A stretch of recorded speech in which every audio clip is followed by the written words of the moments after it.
ਬੀਤੇ ਦਿਨ ਥਾਣਾ ਕੋਤਵਾਲੀ ਸਾਹਿਬ ਵਿਖੇ ਹੋਈ ਬੇਅਦਬੀ ਦੇ ਸਬੰਧ 'ਚ ਪੂਰੇ ਦੇਸ਼ ਭਰ 'ਚ ਤਾਂ ਕਿ ਦੁਨੀਆ ਭਰ 'ਚ ਉਕਤ ਘਟਨਾ ਦੀ ਨਿੰਦਿਆ ਕੀਤੀ ਜਾ ਰਹੀ ਹੈ ਤੇ ਉਸੇ ਤਹਿਤ ਅੱਜ ਵੱਖ-ਵੱਖ ਗੁਰਦੁਆਰਾ ਸਾਹਿਬ ਦੀਆਂ ਪ੍ਰਬੰਧਕ ਕਮੇਟੀਆਂ, ਜਥੇਬੰਦੀਆਂ, ਸਮਾਜ ਸੇਵੀਆਂ, ਯੂਨੀਅਨਾਂ ਅਤੇ ਸਿੱਖ ਸੰਗਤ ਵੱਲੋਂ ਸਥਾਨਕ ਸ਼੍ਰੀ ਸਿੰਘ ਸਭਾ ਗੁਰਦੁਆਰਾ 'ਚ ਇਕੱਠੇ ਹੋ ਕੇ ਸ਼ਹਿਰ ਦੀਆਂ ਗਲੀਆਂ ਬਾਜ਼ਾਰਾਂ 'ਚ ਰੋਸ ਮਾਰਚ ਕੱਢਿਆ ਗਿਆ, ਜਿਸ ਵਿੱਚ ਹਿੰਦੂ, ਸਿੱਖ, ਮੁਸਲਮਾਨ ਤੇ ਈਸਾਈ ਭਾਈਚਾਰਾ ਮੌਜੂਦ ਸਨ ਤੇ ਸਭ ਨੇ ਰਲ ਕੇ ਰੋਸ ਦਾ ਪ੍ਰਗਟਾ ਕੀਤਾ ਅਤੇ ਦੋਸ਼ੀ ਨੂੰ ਸਖਤ ਤੋਂ ਸਖਤ ਸਜ਼ਾ ਦੇਣ ਦੀ ਮੰਗ ਕੀਤੀ ਹੈ। ਉਹਨਾਂ ਕਿਹਾ ਕਿ ਹੋ ਸਕੇ ਤਾਂ ਦੋਸ਼ੀ ਨੂੰ ਮੌਤ ਦੀ ਸਜ਼ਾ ਦਿੱਤੀ ਜਾਵੇ। ਜਲਾਲਾਬਾਦ ਤੋਂ ਬੰਟੀ ਦਹੂਜਾ ਦੀ ਰਿਪੋਰਟ। ਇਸ ਤਰ੍ਹਾਂ ਨਾਲ ਦੇਖਦੇ ਹੋ ਬੇਅਦਬੀ ਕਰਦੇ ਆ, ਫਿਰ ਕਿ ਸਰਕਾਰਾਂ ਕਹਿੰਦੀਆਂ ਮੈਂਟਲ ਹੈ। ਸਭ ਤੋਂ ਪਹਿਲਾਂ ਤਾਂ ਗੁਰੂ ਗੋਬਿੰਦ ਸਿੰਘ ਜੀ ਦੀ ਬਖਸ਼ੀ ਹੋਈ ਫਤਿਹ ਬੁਲਾਈਏ। ਵਾਹਿਗੁਰੂ ਜੀ ਕਾ ਖਾਲਸਾ, ਵਾਹਿਗੁਰੂ ਜੀ ਕੀ ਫਤਿਹ। ਦੇਖੋ ਜੀ, ਸਰਕਾਰਾਂ ਸਮੇਂ-ਸਮੇਂ ਸਿਰ ਸਾਨੂੰ ਟੋਹ ਕੇ ਵੇਖਦੀਆਂ ਵੀ ਇਹਨਾਂ ਵਿੱਚ ਸਪਿਰਿਟ ਹਜੇ ਬਚੀ ਹੈ ਕਿ ਨਹੀਂ ਬਚੀ। ਅਸੀਂ ਸਰਕਾਰਾਂ ਨੂੰ ਇਹ ਦੱਸ ਦੇਣਾ ਚਾਹੁੰਦੇ ਹਾਂ, ਕੰਨ ਖੋਲ ਕੇ ਸਰਕਾਰ ਆਪਦਾ ਦਿਮਾਗ ਵੀ ਖੋਲ ਕੇ ਗੱਲ ਸੁਣ ਲਵੇ। ਜਿਹੜੀ ਗੁਰੂ ਗੋਬਿੰਦ ਸਿੰਘ ਜੀ ਦੀ ਭਰੀ ਹੋਈ ਸਪਿਰਿਟ ਆ ਸਾਡੇ ਅੰਦਰ, ਉਹਨੂੰ ਨਾ ਸਰਕਾਰ ਅੱਜ ਖਤਮ ਕਰ ਸਕਦੀ ਆ, ਨਾ ਕੱਲ੍ਹ ਕਰ ਸਕਦੀ ਆ। ਸਪਰਿੰਗ ਨੂੰ ਜਿੰਨਾ ਤੁਸੀਂ ਦੱਬੋਗੇ ਉਹਨਾਂ ਸਪਰਿੰਗ ਉਛਲ ਕੇ ਵਾਪਸ ਆਉਂਦਾ। ਐਕਸ਼ਨ ਦਾ ਰਿਐਕਸ਼ਨ ਹੁੰਦਾ ਤੇ ਸਾਨੂੰ ਮਜਬੂਰ ਸਰਕਾਰਾਂ ਨਾ ਕਰਨ ਐਕਸ਼ਨ ਦਾ ਰਿਐਕਸ਼ਨ ਕਰਨ ਵਾਸਤੇ। ਹੁਣ ਅਸੀਂ ਇਹ ਅੱਗੇ ਤੋਂ ਇਹ ਸੋਚਿਆ ਵੀ ਜਿਹੜਾ ਵੀ ਹੁਣ ਇਸ ਤਰ੍ਹਾਂ ਦੀ ਬੇਦਬੀ ਕਰੂਗਾ ਉਹਨੂੰ ਮੌਕੇ 'ਤੇ ਝਟਕਾਇਆ ਜਾਊਗਾ, ਕਿਉਂਕਿ ਇਸ ਤਰ੍ਹਾਂ ਦੀਆਂ ਬੇਦਬੀਆਂ ਵਾਰ-ਵਾਰ ਹੋ ਰਹੀਆਂ ਤੇ ਸਿੱਖਾਂ ਦੇ ਹਿਰਦੇ ਬਲੂੰਦਰੇ ਜਾਂਦੇ ਆ ਤੇ ਸਾਡੇ ਸੀਨੇ ਅੰਦਰ ਸੱਲ ਪੈਦਾ ਹੁੰਦਾ। ਇਹ ਸਾਡੇ ਗੁਰੂ ਗ੍ਰੰਥ ਸਾਹਿਬ ਨਾਲ ਹੀ ਕਿਉਂ ਇਹ ਬੇਦਬੀਆਂ ਹੁੰਦੀਆਂ? ਹੋਰ ਕਿਤੇ ਅਸੀਂ ਨਹੀਂ ਚਾਹੁੰਦੇ ਵੀ ਕਿਸੇ ਇਸ਼ਟ ਦੀ ਵੀ ਬੇਦਬੀ ਹੋਵੇ। ਸਾਡੇ ਵਾਸਤੇ ਸਾਰੇ ਸਤਿਕਾਰਯੋਗ ਆ, ਪਰ ਸਾਨੂੰ ਹੀ ਕਿਉਂ ਮੁੱਖ ਰੱਖ ਕੇ, ਸਾਡੇ ਹੀ ਗ੍ਰੰਥ ਨੂੰ ਕਿਉਂ ਮੁੱਖ ਰੱਖ ਕੇ ਇਸ ਤਰ੍ਹਾਂ ਦੇ ਜਿਹੜੀਆਂ ਕਾਰਵਾਈਆਂ ਕੀਤੀਆਂ ਜਾਂਦੀਆਂ। ਸੋ ਸਰਕਾਰ ਨੂੰ ਚੇਤਾਵਨੀ ਆ ਕਿ ਇਸ ਤਰ੍ਹਾਂ ਟੋਹ ਕੇ ਸਾਨੂੰ ਦੇਖਣਾ ਬੰਦ ਕਰੇ। ਅਸੀਂ ਹੁਣ ਇਹ ਸੌਦਾ ਲਾਉਣ ਦਾ ਕੰਮ ਜਾਰੀ ਕਰਾਂਗੇ। ਫਿਰ ਤੁਸੀਂ ਆਖਣਾ ਵੀ ਮਾਹੌਲ ਖਰਾਬ ਹੋ ਗਿਆ। ਇਹ ਮਾਹੌਲ ਖਰਾਬ ਸਰਕਾਰ ਖੁਦ ਕਰ ਰਹੀ ਆ। ਅਸੀਂ ਹਜੇ ਸ਼ਾਂਤਮਈ ਬੈਠੇ ਆ। ਸਾਨੂੰ ਮਜਬੂਰ ਨਾ ਕਰੋ।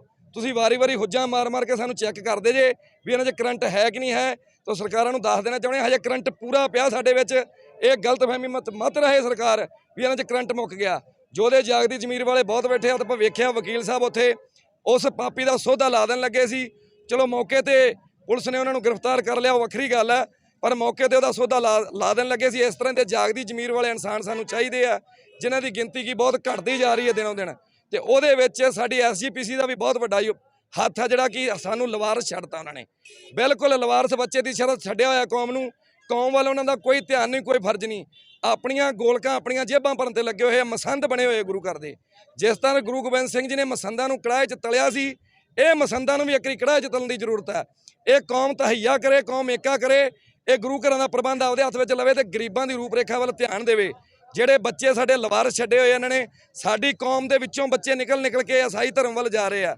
ਬਹੁਤ ਡਾਇਵਰਸ਼ਨ ਪੈਦਾ ਹੋ ਰਹੀ ਹੈ ਸਿਰਫ ਲਾਲਚ ਵਾਸਤੇ। ਜੇ ਸਾਡੀ ਕੌਮ ਉਹਨਾਂ ਵੱਲ ਧਿਆਨ ਦੇਊਗੀ, ਕੁਛ ਕਰੂਗੀ ਉਹਨਾਂ ਵਾਸਤੇ, ਤੇ ਆਪੇ ਉਹਨਾਂ ਦਾ ਰੁਝਾਨ ਜਿਹੜਾ ਕਿ ਗੁਰੂ ਗ੍ਰੰਥ ਸਾਹਿਬ ਵੱਲ ਵਧੂਗਾ। ਸੋ ਇੰਨੀਆਂ ਕੁ ਬੇਨਤੀਆਂ ਪ੍ਰਵਾਨ ਕਰਿਆ ਜੇ। SGPC ਨੂੰ ਵੀ ਬੇਨਤੀ ਹੈ ਕਿ ਕਿਰਪਾ ਕਰਕੇ ਇਹਨਾਂ ਮਸਲਿਆਂ ਵੱਲ ਧਿਆਨ ਦਿਓ। ਸਾਨੂੰ ਤੁਸੀਂ ਲਵਾਰਸ ਬੱਚੇ ਦੀ ਤਰ੍ਹਾਂ ਛੱਡਿਆ ਹੋਇਆ, ਇਹ ਕੰਮ ਨਾ ਕਰੋ। ਸੋ ਇੰਨੀਆਂ ਕੁ ਬੇਨਤੀਆਂ ਪ੍ਰਵਾਨ ਕਰਿਆ ਜੇ। ਵਾਹਿਗੁਰੂ ਜੀ ਕਾ ਖਾਲਸਾ, ਵਾਹਿਗੁਰੂ ਜੀ ਕੀ ਫਤਿਹ। ਜੀ, ਜੋ ਵੀ ਇਹ ਅੱਜ ਮੰਦਭੰਗੀ ਘਟਨਾ ਹੋਈ ਹੈ, ਸਾਰਾ ਮੁਸਲਿਮ ਭਾਈਚਾਰਾ ਇਸ ਦੀ ਬਹੁਤ ਸਖਤ ਨਿੰਦਿਆ ਕਰਦਾ ਹੈ। ਉਸ ਬੰਦੇ ਨੂੰ ਮੰਦਬੁੱਧੀ ਕਹਿ ਕੇ ਬਚਾਉਣ ਦੀ ਕੋਸ਼ਿਸ਼ ਕੀਤੀ ਜਾ ਰਿਹਾ ਹੈ। ਅਸੀਂ ਸਮੂਹ ਮੁਸਲਿਮ ਭਾਈਚਾਰੇ ਵੱਲੋਂ ਇਹ ਅਪੀਲ ਕਰਦੇ ਹਾਂ ਕਿ ਉਸ ਨੂੰ ਮੁੱਦਭਾਗੀ ਜਾਣ ਕੇ ਬਖਸ਼ਿਆ ਨਾ ਜਾਵੇ। ਉਸ ਬੰਦੇ ਨੂੰ ਘੱਟੋ ਘੱਟ ਵੀ ਫਾਂਸੀ ਦੀ ਸਜ਼ਾ ਦਿੱਤੀ ਜਾਵੇ, ਔਰ ਦਿੱਤੀ ਵੀ ਸ਼ਰੇਆਮ ਚੌਂਕ ਦੇ ਵਿੱਚ ਜਾਵੇ, ਤਾਂ ਕਿ ਕੋਈ ਵੀ ਆਉਣ ਵਾਲੇ ਟਾਈਮ ਦੇ ਵਿੱਚ ਇਹੋ ਜਿਹੀ ਦੁਬਾਰਾ ਮੰਦਭੰਗੀ ਘਟਨਾ ਨਾ ਕਰ ਸਕੇ।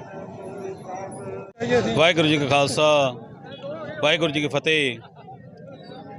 ਗੁਰਦੁਆਰਾ ਕੋਤਵਾਲੀ ਸਾਹਿਬ ਜੋ ਪਿਛਲੇ ਦਿਨੀ ਬੇਅਦਬੀ ਦੀ ਘਟਨਾ ਹੋਈ, ਜਿਸ ਨਾਲ ਪੂਰੇ ਜਗਤ, ਪੂਰੀ ਮਾਨਵਤਾ ਦੇ ਜਿਹੜੇ ਹਿਰਦੇ ਸੀ ਬਲੁੰਦਰੇ ਗਏ, ਕਿਉਂਕਿ ਧੰਨ ਧੰਨ ਸਾਹਿਬ ਸ਼੍ਰੀ ਗੁਰੂ ਗ੍ਰੰਥ ਸਾਹਿਬ ਇੱਕ ਸਰਬ ਸਾਂਝੀ ਵਾਲਤਾ ਦਾ ਉਪਦੇਸ਼ ਦਿੰਦੇ ਹਨ। ਔਰ ਪੰਜਾਬ ਇਹੋ ਜਿਹਾ ਸੂਬਾ ਹੈ ਜਿੱਥੇ ਗੁਰੂਆਂ ਪੀਰਾਂ ਦੀ ਧਰਤੀ ਆਪਾਂ ਕਿਹਾ ਜਾਂਦਾ। ਜੇ ਉੱਥੇ ਹੀ ਧੰਨ ਧੰਨ ਸਾਹਿਬ ਸ਼੍ਰੀ ਗੁਰੂ ਗ੍ਰੰਥ ਸਾਹਿਬ ਜੀ ਦਾ ਅਪਮਾਨ ਹੋਵੇ, ਇਹ ਬਰਦਾਸ਼ਤ ਨਹੀਂ ਹੈ। ਇਹ ਰੋਸ ਮਾਰਚ ਇੱਕ ਸ਼ਾਂਤੀਪੂਰਵਕ ਤਰੀਕੇ ਨਾਲ ਕੱਢਿਆ ਗਿਆ, ਇੱਕ ਸੰਦੇਸ਼ ਮਾਤਰ ਹੈ। ਅਸੀਂ ਕੋਈ ਯਾਦ ਪੱਤਰ ਜਾਂ ਮੈਮੋਰੰਡਮ ਦੇਣਾ ਵਾਜਬ ਨਹੀਂ ਸਮਝਦੇ, ਕਿਉਂਕਿ ਸਰਕਾਰਾਂ ਨੂੰ ਸਾਰਾ ਕੁਝ ਪਤਾ ਹੈ। ਅਸੀਂ ਇੱਕ ਚੇਤਾਵਨੀ ਸ਼ਾਂਤੀਪੂਰਵਕ ਤਰੀਕੇ ਨਾਲ ਦਿੱਤੀ ਹੈ। ਜੇ ਅੱਜ ਤੋਂ ਬਾਅਦ ਪੰਜਾਬ ਵਿੱਚ ਇਹੋ ਜਿਹੀ ਘਟਨਾ ਵਾਪਰੀ, ਅਸੀਂ ਬਰਦਾਸ਼ਤ ਨਹੀਂ ਕਰਾਂਗੇ। ਅਸੀਂ ਸੜਕਾਂ 'ਤੇ ਉਤਰਾਂਗੇ। ਜੋ ਹੋਏਗਾ ਉਹ ਆਉਣ ਵਾਲੀ ਜਿਹੜੀਆਂ ਵੀ ਸਰਕਾਰਾਂ ਹੋਣਗੀਆਂ ਉਹ ਜ਼ਿੰਮੇਵਾਰ ਹੋਣਗੀਆਂ, ਚਾਹੇ ਕੋਈ ਵੀ ਸਰਕਾਰ ਹੋਵੇ, ਕਿਉਂਕਿ ਇਹੋ ਜਿਹੀ ਘਟਨਾਵਾਂ ਜਿਹੜੀਆਂ ਹਨ ਇਹ ਹਰੇਕ ਵਿਅਕਤੀ, ਚਾਹੇ ਹਿੰਦੂ ਹੈ, ਚਾਹੇ ਮੁਸਲਮਾਨ ਹੈ, ਚਾਹੇ ਸਿੱਖ ਭਾਈਚਾਰਾ, ਸਾਰਿਆਂ ਦੇ ਹਿਰਦੇ ਬਲੁੰਦਰੇ ਗਏ ਹਨ। ਔਰ ਜਿਹੜਾ ਸ਼ਖਸ ਹੈ ਜਿਸ ਨੇ ਇਹ ਕਾਰਾ ਕੀਤਾ ਹੈ, ਸਰਕਾਰ ਨੇ ਜੇ ਉਹਨੂੰ ਸਖਤ ਤੋਂ ਸਖਤ ਸਜ਼ਾਏ ਮੌਤ ਨਾ ਦਿੱਤੀ ਤਾਂ ਅਸੀਂ ਬਰਦਾਸ਼ਤ ਨਹੀਂ ਕਰਾਂਗੇ। ਔਰ ਕਈ ਗੱਲਾਂ ਆ ਰਹੀਆਂ ਨੇ ਵੀ 295 ਸੀ ਲਾਓ ਜਾਂ ਕੁਛ ਲਾਓ, ਇਹ ਸਰਕਾਰਾਂ ਦੇ ਵੱਸ ਹੈ ਵੀ ਕਿਸ ਤਰੀਕੇ ਨਾਲ ਅਸੀਂ ਆਪਸੀ ਭਾਈਚਾਰਾ ਬਣਾ ਕੇ ਰੱਖਣਾ ਹੈ। ਜੇ ਭਾਈਚਾਰੇ ਨੂੰ ਵਿੱਚ ਇਹ ਠੇਸ ਪਹੁੰਚੇਗੀ, ਜੇ ਇਹੋ ਜਿਹੀ ਬੇਅਦਬੀਆਂ ਹੋਣਗੀਆਂ ਤਾਂ ਸਾਡੇ ਕੋਲ ਬਰਦਾਸ਼ਤ ਨਹੀਂ ਹੋਣਾ। ਇਹ ਅੱਜ ਜਲਾਲਾਬਾਦ 'ਚ ਹੋਇਆ, ਇਹ ਜਿਹੜੇ ਰਲੀ ਹੈ ਨਾ ਪੂਰੇ ਪੰਜਾਬ ਦੇ ਵਿੱਚ ਪਏਗੀ ਔਰ ਪੂਰੇ ਸੰਸਾਰ ਜਗਤ ਵਿੱਚ ਪਏਗੀ ਔਰ ਇਹ ਬੇਅਦਬੀ ਜਿਹੜੀ ਹੈ ਬਰਦਾਸ਼ਤ ਨਹੀਂ ਹੋਏਗੀ। ਵਾਹਿਗੁਰੂ ਜੀ ਕਾ ਖਾਲਸਾ, ਵਾਹਿਗੁਰੂ ਜੀ ਕੀ ਫਤਿਹ। ਪਿਛਲੇ ਦਿਨੀ ਜੋ ਗੁਰਦੁਆਰਾ ਕੋਤਵਾਲੀ ਮਰਿੰਡਾ ਵਿਖੇ ਇੱਕ ਦੋਖੀ ਵੱਲੋਂ ਗੁਰੂ ਗ੍ਰੰਥ ਸਾਹਿਬ ਜੀ ਦੀ ਬੇਅਦਬੀ ਕੀਤੀ ਗਈ ਸੀ, ਉਸ ਦੇ ਰੋਸ ਵਿੱਚ ਗੁਰਦੁਆਰਾ ਪ੍ਰਬੰਧਕ ਕਮੇਟੀਆਂ ਜਲਾਲਾਬਾਦ ਤੇ ਸਮੂਹ ਇਲਾਕੇ ਦੀਆਂ ਸੰਗਤਾਂ ਨੇ ਅੱਜ ਰੋਸ ਮਾਰਚ ਕੱਢਿਆ ਹੈ ਅਤੇ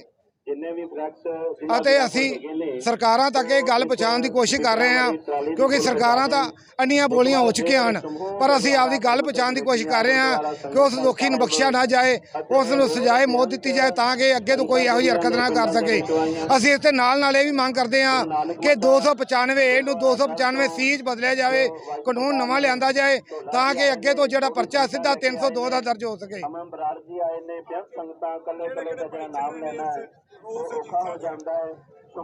ਇਲਾਕੇ ਦੀਆਂ ਸਮੂਹ ਜਿੰਨੇ ਗੁਰਦੁਆਰਾ ਸਾਹਿਬਾਨ ਨੇ ਉਹਨਾਂ ਦੀਆਂ ਸਮੂਹ ਪ੍ਰਬੰਧਕ ਕਮੇਟੀਆਂ ਪਹੁੰਚੀਆਂ ਨੇ।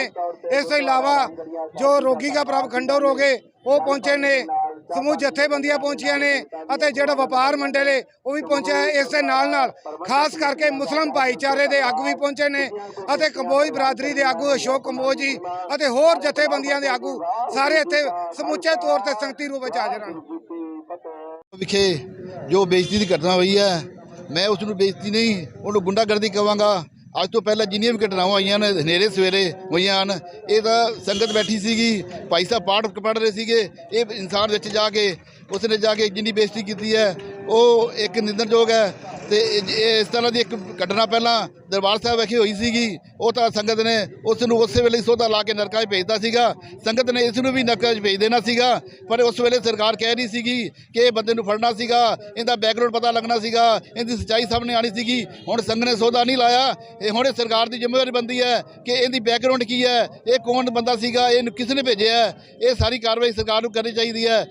ਸਰਕਾਰ ਨੂੰ ਪਤਾ ਹੋਣਾ ਚਾਹੀਦਾ ਹੈ ਕਿ ਗੁਰੂ ਗ੍ਰੰਥ ਸਾਹਿਬ ਤੋਂ ਵੱਡਾ ਸਾਡੇ ਲਈ ਕੁਝ ਨਹੀਂ ਹੈ, ਤੇ ਇਸ ਲਈ ਪੰਜਾਬ ਦੇ ਮੁੱਖ ਮੰਤਰੀ ਦੀ ਇਹ ਵੀ ਡੈਥ ਬੰਦਾ ਸੀ ਉਸ ਟਾਈਮ ਇਸਤੀਫਾ ਦਿੰਦਾ ਕਿ ਮੈਂ ਇਸਤੀਫਾ ਦੇਦਾ। ਇਸ ਵੀ ਜਿਹੜੀ ਘਟਨਾ ਹੋਈ ਹੈ, ਇਸ ਲਈ ਮੈਂ ਸਰਕਾਰ ਨੂੰ ਕਹਾਂਗਾ ਜਲਦੀ ਤੋਂ ਜਲਦੀ ਇਸ 'ਤੇ ਕਾਰਵਾਈ ਕਰੇ ਤੇ ਆਪਣਾ ਪੱਖ ਪੇਸ਼ ਕਰੇ, ਨਹੀਂ ਤਾਂ ਫਿਰ ਇਹੀ ਧਰਨੇ ਤੇ ਇਹੀ ਮੁਜ਼ਾਹਰੇ ਇਸ ਤੋਂ ਵੱਧ ਹੋਣਗੇ ਤੇ ਸਾਡੇ ਬਰਦਾਸ਼ਤ ਨਹੀਂ ਹੋਣਾ।